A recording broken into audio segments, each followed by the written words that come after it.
Hello and welcome to smart learning. আজকে March 2024-এর বিগত কয়েকদিনে আসা কিছু গুরুত্বপূর্ণ নিউজ এবং এডিটোরিয়াল একসাথে ডিসকাস করব। সবচেয়ে গুরুত্বপূর্ণ যে সমস্ত টপিকগুলো যেটা আমাদের আগামী বিভিন্ন পরীক্ষার জন্য গুরুত্বপূর্ণ সেইগুলো নিয়ে এখানে মূলত আলোচনাটা করব। খুব গুরুত্বপূর্ণ পয়েন্টসগুলো আমি হাইলাইট করে দেবো, আপনারা একটু নোটস এখান থেকে কালেক্ট করে রাখবেন। তো প্রথম যে নিউজটা রয়েছে, 700 কিমির নিচে মজুত বিপুল জল ভাণ্ডার, জীবনের শেকড় কি লুকিয়ে পৃথিবীর গর্ভে। তো এটা একটা খুব গুরুত্বপূর্ণ বিষয় যে সম্প্রতি দেখা যাচ্ছে পৃথিবীর নানা প্রান্তে যখন জল ফুরিয়ে আসা নিয়ে একটা সংকট দেখা দিয়েছে, মাটির অন্তত 700 কিলোমিটার নিচে বিপুল জল ভাণ্ডারের সন্ধান মিলেছে বলে দাবি করলেন একদল গবেষক।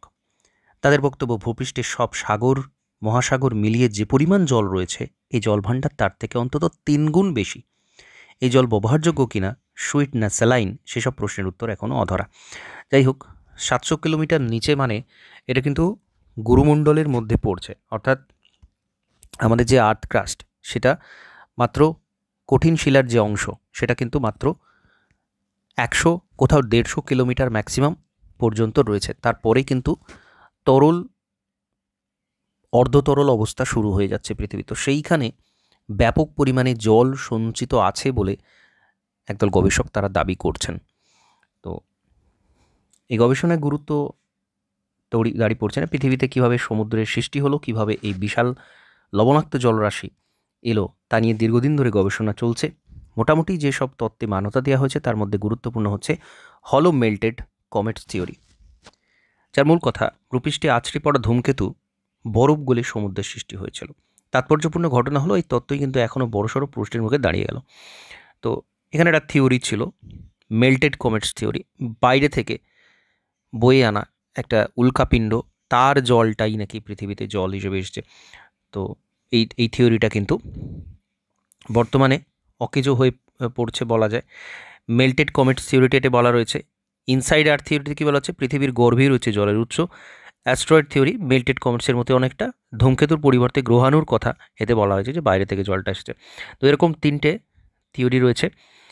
তো গবেষক অন্যতম প্রধান স্টিভেন জেকবসন উনি বলছেন, আমার মনে হয় এবার আমরা পৃথিবীর সামগ্রিক ওয়াটার সাইকেল নিয়ে চিন্তাভাবনা নতুন দিকে নিতে পারবো, যা পৃথিবীর এত জল কোথা থেকে এলো তা একটি যুক্তিযুক্ত ব্যাখ্যা দিতে পারবে। তো যাই হোক, সুবিশাল রিজার্ভারের সন্ধান মেলার পরে গবেষকদের একাংশের প্রশ্ন, তাহলে কি পৃথিবীর নিজের গর্ভেই ধারণ করে রেখেছিল তার জীবন? এই তত্ত্বে যদিও নতুন নয়, তবে মেল্টেড কমেট থিওরির তুলনায় পিছিয়ে ছিল, কারণ এর পক্ষে তেমন কোনো জোরালো যুক্তি এতদিন দেখানো যায়নি বলে গবেষকদের একাংশের বক্তব্য। তারা বলছেন এবার সেই যুক্তির পালে নতুন জোরালো হাওয়া লাগলো। তো ইউএসএ ইভানস্টারের নর্থ ওয়েস্টার্ন ইউনিভার্সিটির একদল গবেষক ওয়াটার রিজার্ভারের সন্ধান পেয়েছেন dehydration melting at the top of the layer men tell. এই গবেষণাপত্রে এই জলভাণ্ডারের কথা বলা হয়েছে।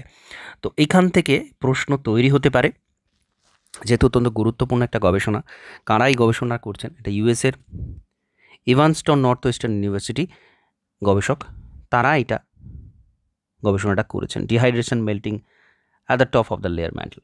তো ম্যান্টেলের কথা বলা হচ্ছে, গুরুমণ্ডলের কথা বলা হচ্ছে, যেটা বললাম যে লেয়ারিংয়ের মধ্যে আমাদের পৃথিবীর যে লেয়ার রয়েছে সেখানে আর্থ ক্রাস্ট, তারপরে গুরুমণ্ডল, তারপরে কেন্দ্রমণ্ডল রয়েছে। তো গুরুমণ্ডলের মধ্যেই এরকম জল সঞ্চিত রয়েছে বলে তারা বলছেন। রিজার্ভার কোথায় রয়েছে? 700 কিলোমিটার নিচে থাকার সম্ভাবনা রয়েছে, যেটা একটা ট্রানজিশন জোন। রিংউইডাইট নামে এক ধরনের নীল রঙের পাথর দেখা পাওয়া যায়, এই পাথরই ধরে রেখেছে জল। তো এটাও একটা গুরুত্বপূর্ণ ইনফরমেশন। রিংউডাইট হচ্ছে একটা স্পঞ্জের মতো, জল ধারণ ক্ষমতা যার মধ্যে বেশি। পাথর কীভাবে জল ধরে?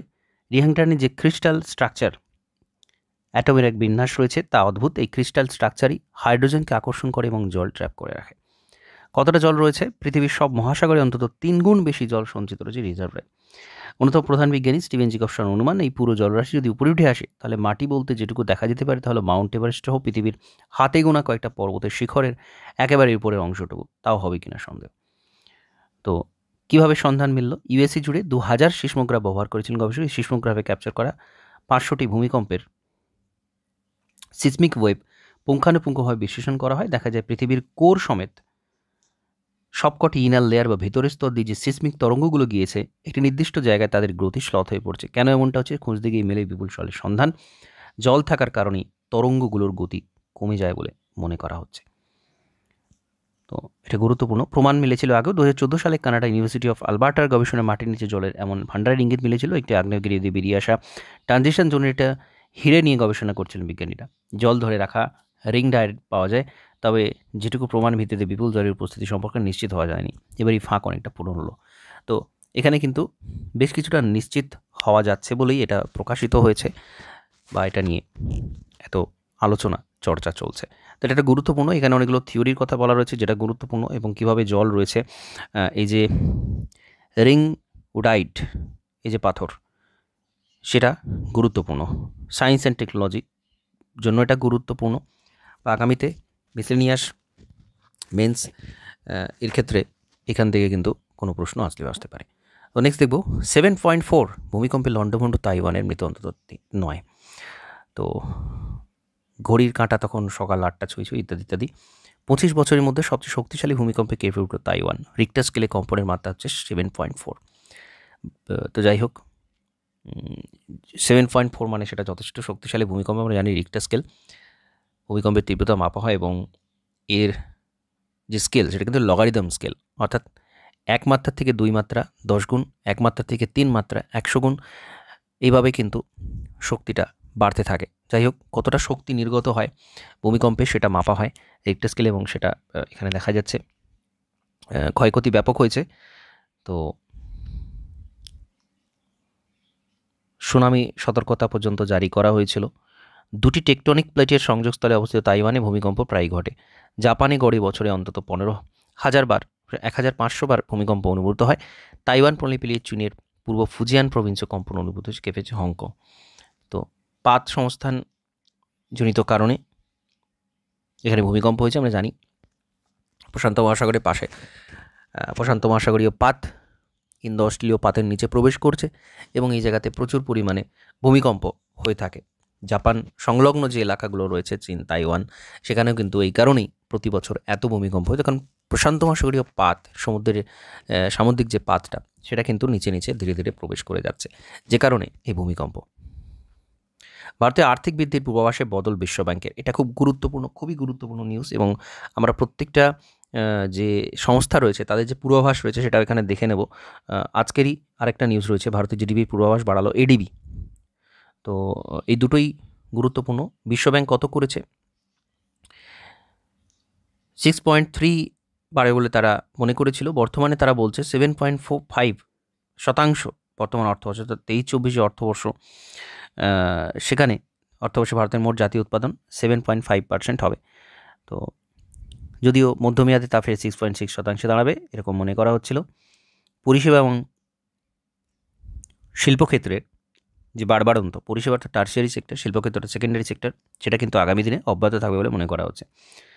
তো এখানে আরও কয়েকটা দেশের কথা বলা হয়েছে, ইত্যাদি ইত্যাদি। আমাদের শুধুমাত্র এটা মনে রাখতে হবে যে এরকম একটা পূর্বাভাস বদল করা হয়েছে, এবং 7.5% হারে বাড়বে আমাদের অর্থনীতি, সেটা মনে করা হচ্ছে। আর এর সাথে সাথে এশিয়ান ডেভেলপমেন্ট ব্যাংক তারাও কিন্তু মনে করছে যে পূর্বাভাস তারা বাড়িয়েছে। পূর্বাভাস তারা দিয়েছিল 6.7%। 2024-25 অর্থবর্ষের জন্য যে বৃদ্ধি, সেটা পূর্বাভাস দিয়েছিল 6.7%। বর্তমানে সেটা 7% করেছে। তাহলে এখানে 7.5 করেছে world bank, Asian development bank ADB বলছে 7% হারে অর্থনীতি বাড়বে। তো এটা খুব গুরুত্বপূর্ণ। এশিয়ান ডেভেলপমেন্ট আউটলুক রিপোর্টে এডিবি জানিয়েছে চলতি অর্থবর্ষে কেন্দ্র রাজ্য সরকার দুই পরিকাঠামো খাতে বিপুল পরিমাণ বিনিয়োগ করবে, তারপর ভারতের অর্থনৈতিক বৃদ্ধির অভিমুখ নির্ভর করছে। তো পরিকাঠামো খাতে ইনফ্রাস্ট্রাকচারে বিনিয়োগের অর্থই হচ্ছে ভবিষ্যতে সেখান থেকে কিন্তু রিটার্ন আসবে, এবং এটা সবথেকে ভালো একটা গুরুত্বপূর্ণ ইনভেস্টমেন্টের জায়গা বলে মনে করা হয়। তো সেখানে ইনভেস্টমেন্ট বাড়বে, এবং এটা তারা মনে করছে যে ধীরে ধীরে ভারতের অর্থনীতি কিন্তু এর কারণেই বৃদ্ধিপ্রাপ্ত হবে। এবং এখানে আর বলা হয়েছে 2025-26 অর্থবর্ষে ভারতের জিডিপি আরও বাড়বে বলে মনে করা হচ্ছে আন্তর্জাতিক প্রতিষ্ঠানটা, যেটা গুরুত্বপূর্ণ খুবই। জলের স্তর ক্রমশ কমছে গঙ্গায়, গরম পড়তে না পড়তে তীব্র সংকট। তো জল সংকট নিয়ে কনসার্ন দীর্ঘদিনের, এর আগে আমরা দেখেছি 22শে মার্চ জল দিবস নিয়ে অনেক কিছু বলা হয়েছিল, সেখানে অনেক ইনফরমেশান ছিল। এখানেও আরও বাস্তব পরিস্থিতি তুলে ধরা হয়েছে।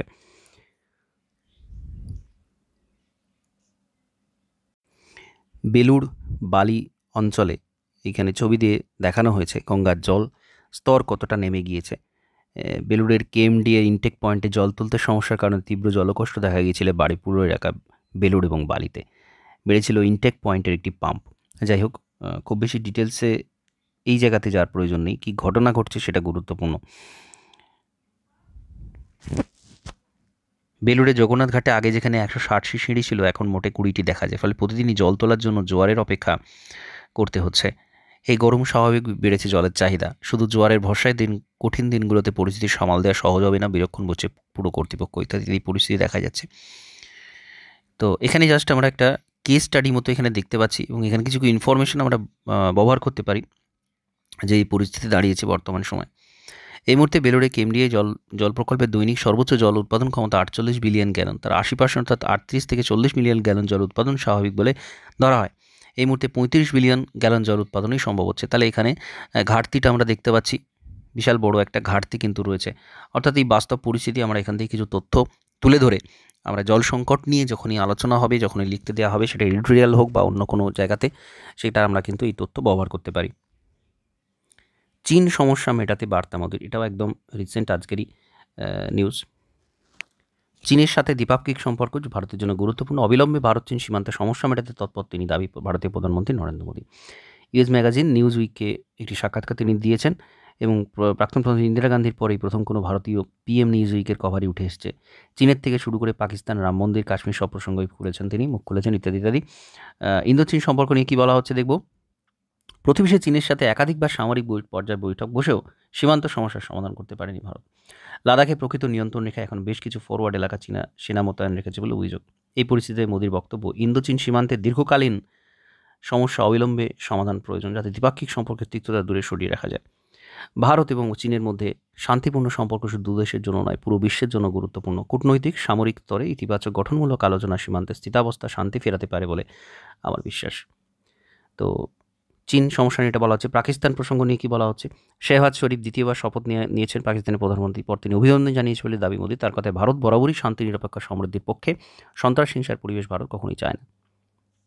370 ধারা বিলোপ, সংবিধানের 370 অনুচ্ছেদ বিলোপ করে জম্মু কাশ্মীর বিশেষ মর্যাদা কেড়ে নেওয়ার বিভিন্ন মহলে সমালোচনার মুখ পড়েছেন তিনি। এভাবে প্রশ্ন করা হলে জবাব হচ্ছে, আমার বা অন্য কারো কথায় বিশ্বাস করার প্রয়োজন নেই, আপনারা নিজেরাই জম্মু কাশ্মীরে ঘুরে দেখে আসুন সেখানে কতটা ইতিবাচক বদল হয়েছে ইত্যাদি ইত্যাদি। যে ভোটের জন্য এটা করা হচ্ছে বাস্তব।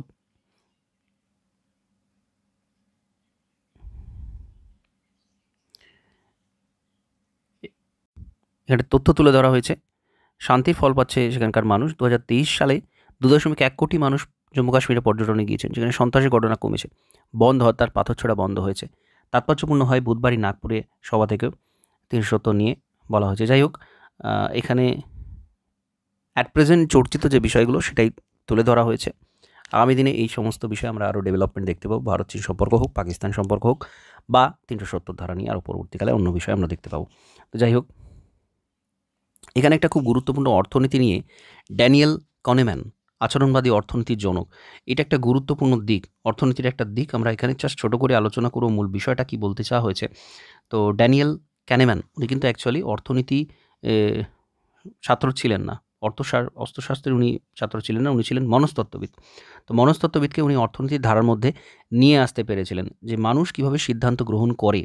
তো এই ড্যানিয়েল কনেম্যানের আগে মনে করা হতো মানুষ কিন্তু যান্ত্রিক মানব হিসেবে ধরা হতো, তাকে মানসিকভাবে তার যে সিদ্ধান্ত গ্রহণ সেই বিষয়টা কিন্তু অর্থনীতির ক্ষেত্রে আসেনি। তো তিনি সেটাকে আনতে পেরেছিলেন, মনস্তত্ত্বকে অর্থনীতির একবারে কেন্দ্রে নিয়ে তিনি আসতে পেরেছিলেন, এবং অর্থনীতিতে অত্যন্ত বড় ত্রুটি তিনি এটাকে মেরামত করতে পেরেছিলেন। কারণ সাধারণ মানুষ তারা যে অর্থনৈতিক ডিসিশন নিয়ে থাকে সেটা কিন্তু তার সেখানে একটা মানসিক বিষয় তারা অবশ্যই রয়েছে, এবং সেটাই ড্যানিয়েল কনেম্যান উনি আনতে পেরেছিলেন। এই জন্যই ওনাকে আচরণবাদী অর্থনীতির জনক বলা হয়। এবং একটা সময় তিনি কিন্তু 68 বছর বয়সে 2002 সালে নোবেল পুরস্কার পেয়েছিলেন অর্থনীতি ভার্নন স্মিথের সাথে যুগ্ম হয়ে মনস্তত্ত্বে বিবিধ গুরুত্বপূর্ণ তত্ত্ব অর্থবিজ্ঞানে সংযুক্ত করার জন্য।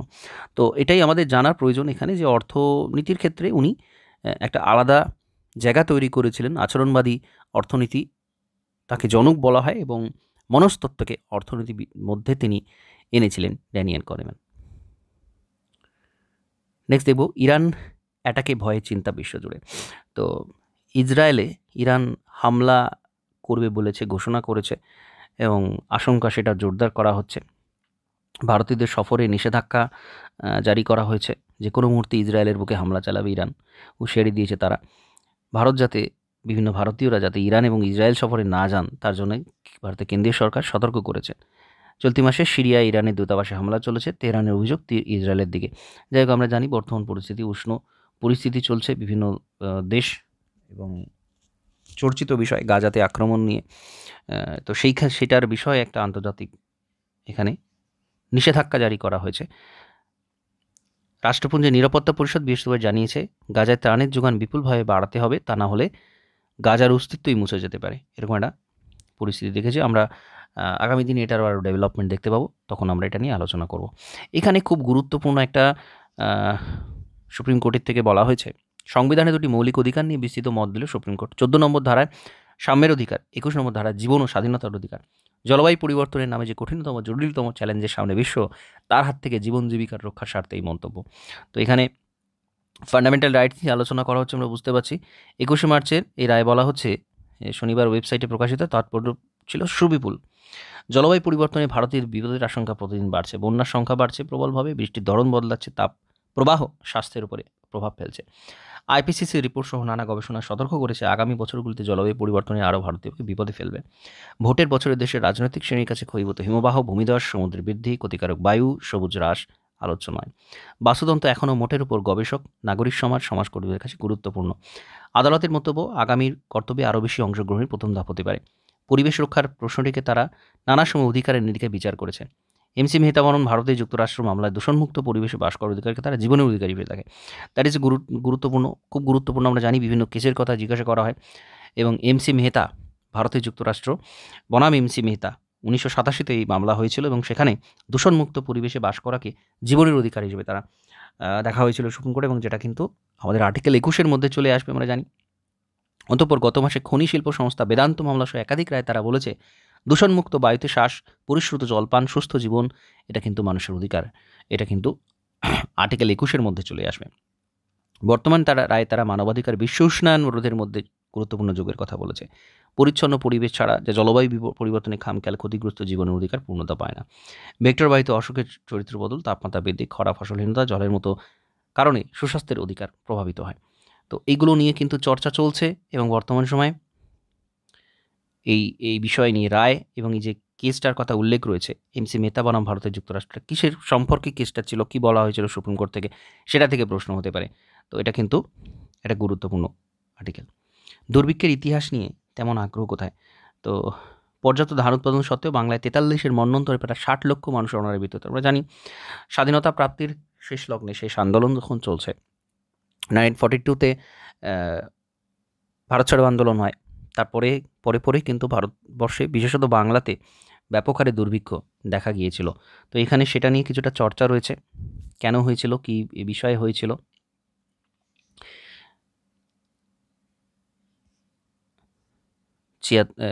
এই যে 43-এ 1943 যে মন্বন্তর হচ্ছিল, এটা কি ব্রিটিশ সরকারের চক্রান্ত বলা চলে?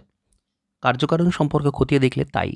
ব্রিটিশ সরকার ওয়ার ক্যাবিনেটে কিছু সিদ্ধান্তে ভয়াবহ পরিণতি ডেকে আনে, যেমন ডিনায়াল স্কিম বা অস্বীকারের পরিকল্পনা। সব চাল চেম্বার অফ কমার্সগুলোকে কম দামে কিনে নেয় গ্রামাঞ্চল থেকে। চেম্বার অফ কমার্সগুলো কম দামে চাল কিনে নেয়, কারণ ব্রিটিশ সরকার চালের দামে ভর্তুকি দিয়েছিল এই শিল্পপদ্ধতি, যা বিশেষত উল্লেখযোগ্য। আবার এককভাবেও চেম্বার অফ কমার্সের সদস্য ব্রিটিশ ও ভারতীয় শিল্পপতিরা চাল কিনে মজুতদারি করে। তার সাথে নদীপথে নৌকা চালানোর উপর বিধিনিষেধ আরোপ করা হয়।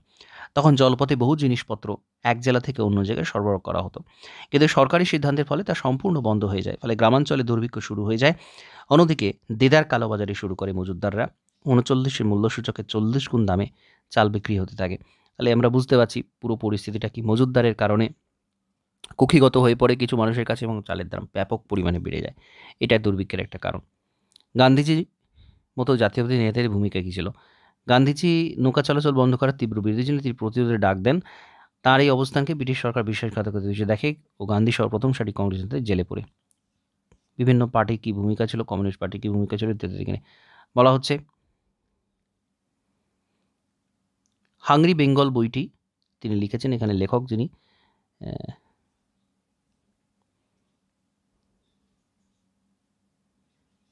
প্রাদেশিক সরকারের ভূমিকা, বিভিন্ন বিষয়ে এখানে আলোচনা করা রয়েছে।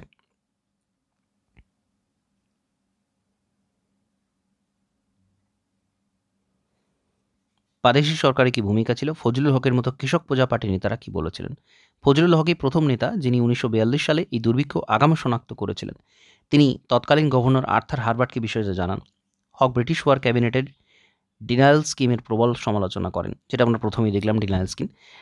কিন্তু গভর্নরের সাথে হকের সম্পর্ক মোটেই ভালো ছিল না, আর এই স্কিমের জন্য প্রাদেশিক স্বায়ত্তশাসন বলে তখন আর কিছুই অবশিষ্ট ছিল না। চালের সঙ্গে চিনি, বস্ত্র বাজার থেকে সরিয়ে নেওয়া হয়। এই চিনির বাজার সম্পূর্ণ মারোয়াড়িদের নিয়ন্ত্রণ ছিল তখন। যাই হোক, চিনির ক্ষেত্রেও এই একটা সমস্যা তৈরি করা হয়েছিল ইচ্ছাকৃতভাবে, সেটা এখানে বলতে চাওয়া হয়েছে।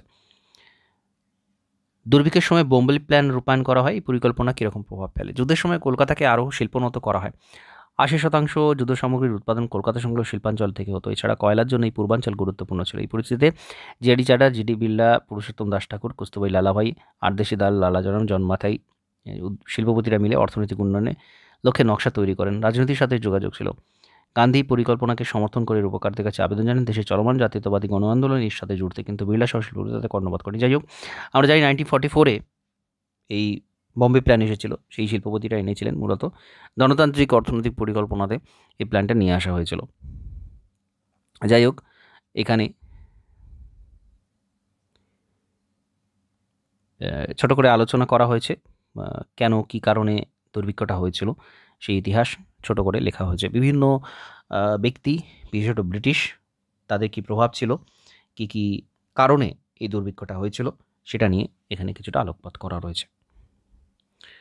তো আমরা এখানে সবচেয়ে গুরুত্বপূর্ণ বিগত সময়ের যে এডিটোরিয়াল এবং নিউজগুলো এসেছিল সেগুলো আমরা এখানে আলোচনা করলাম। আপনারা একটু কমেন্ট বক্সে জানাবেন কী ধরনের আলোচনা আপনাদের প্রয়োজন, সেই মতো ডিসকাশানগুলো করা হবে। তো এই ভিডিওটা এখানে কমপ্লিট করছি। নমস্কার, ধন্যবাদ।